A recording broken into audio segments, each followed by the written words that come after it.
16 anyos nga lalaking nag-online game sulod sa internetan, gipusil patay sa barangay Suba ning Dakbayan sa Sugbo kaganihang kadlaw. Sa irantang detalye sa report ni Alan Domingo. Wa magdahom si Hazel Igot nga mawa sa hingpit ang yambana nga si Ricardo Igot human gipusil sa duha ka manlaki alas 4:15 kanang kadlawon.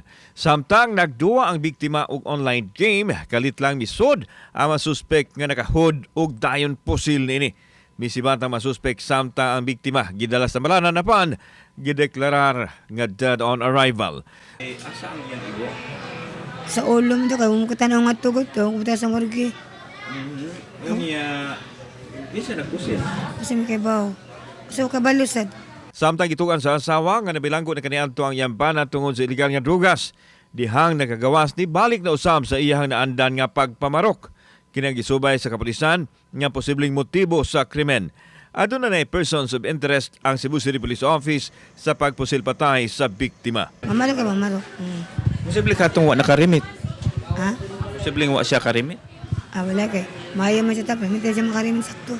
Wala gyud ni siya niundang sa iyahang buhat and aduna siguro ni nakasala siguro ni no sa kaniilahang grupo mo ni nahitabo. Sa pagkakaron naa nami persons of interest, however padayon ang ato ang pagkuha sa mga ebidensya. Kauban si Clover Lumayag, ako si Alan Domingo. Balitang, Bisdak.